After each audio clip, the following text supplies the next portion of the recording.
This week, we have a pretty substantial news story out of Illinois that you wrote about. Can you tell us a little bit about what happened there? That's right. Yeah. So to kick off 2023, we already have a successful assault weapon ban attempt, ban on semi-automatic firearms, which, commonly are targeted towards things like AR-15s, AK-47s.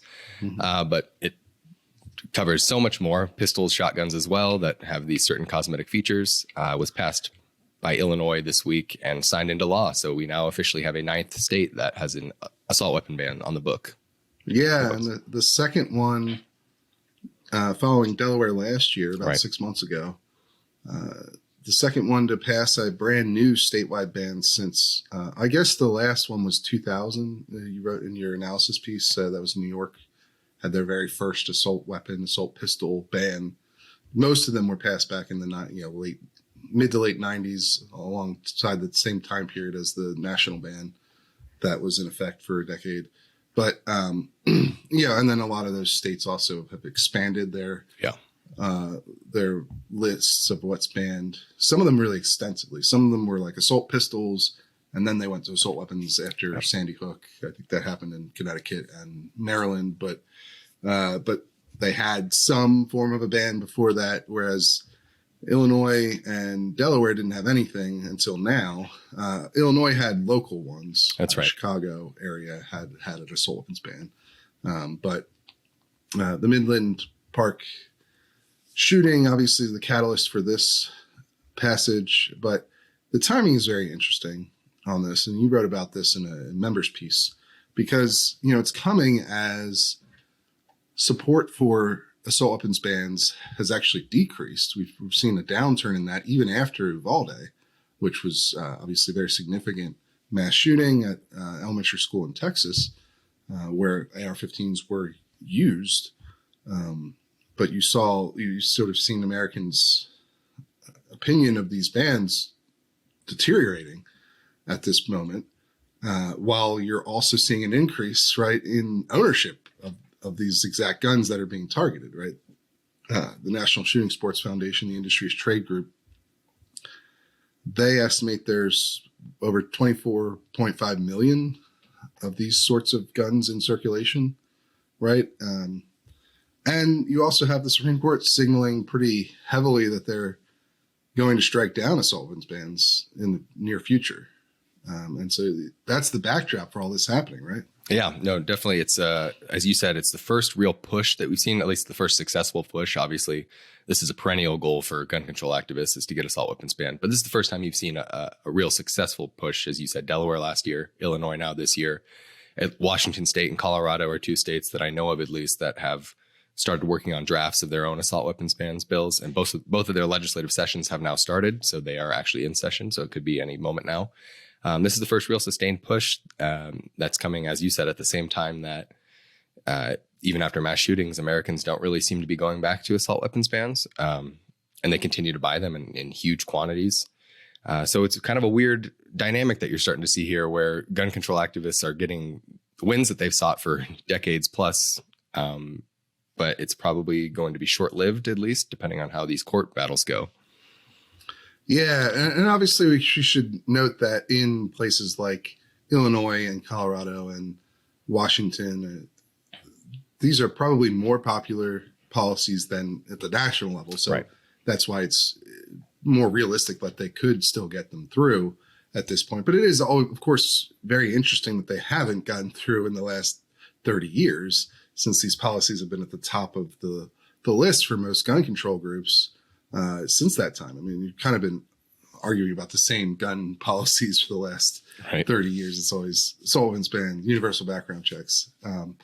But it's interesting that there's been this long period of stagnation for assault weapons bans.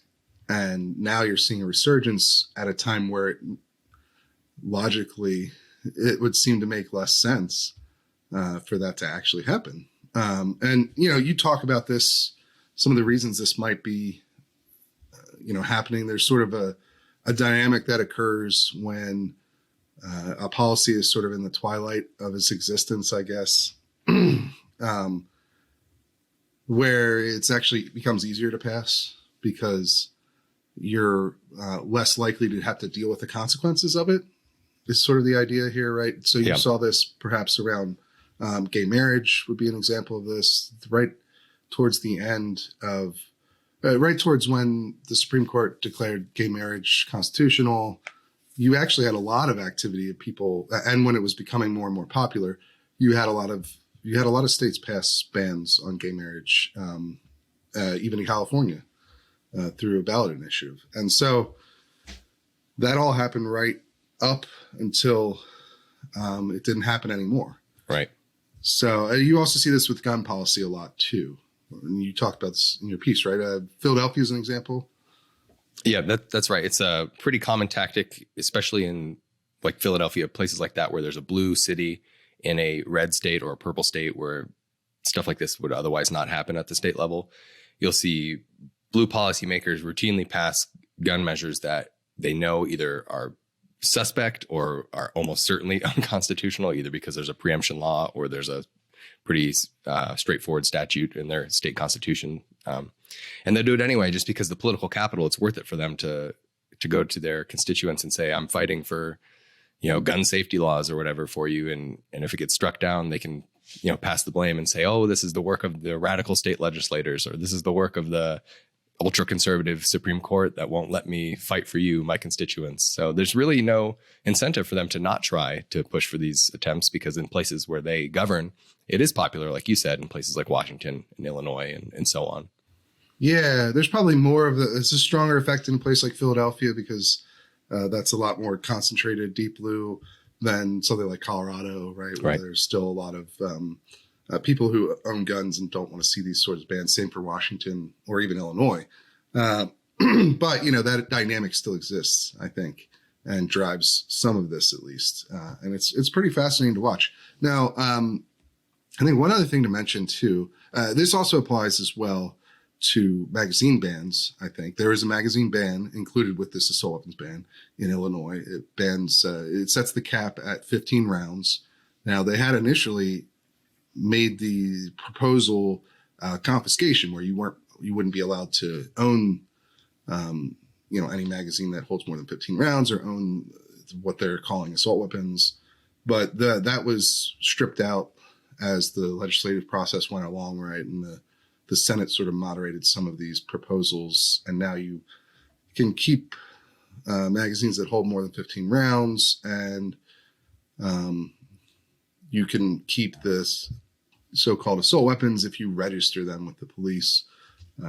So it's not to the level of some of the other proposals that we've seen in California or New Jersey with their magazine bans and their expansions of their assault weapons bans, but it's certainly extremely significant for people living in Illinois now. We actually have we're going to have a member who's from Illinois on the show in a moment here, and we talked with him a little bit about this. But yeah, the definition also that they're using for assault weapon is a little bit different than I think people are used to. It's not an uncommon one. I think it's similar or identical to the one that was passed by the House last year. But it is different from what people have traditionally understood. It's the same structure, right? Semi-automatic rifle or pistol that holds, that can accept a detachable magazine and then has, certain features. In the 94 ban at the national level, that let you have two features, or up to two features, before it was banned. This Illinois law only allows you to have one. And so it's things like flash suppressors, telescoping stocks or folding stocks, foregrips, there's pistol grips, so it really, while it's a minor technical change, it actually has a very broad practical impact, because it's going to suck up a lot more guns that will fit this definition now, because it really makes it much broader when you go from, you can have one of these features to you can have none of these features, basically.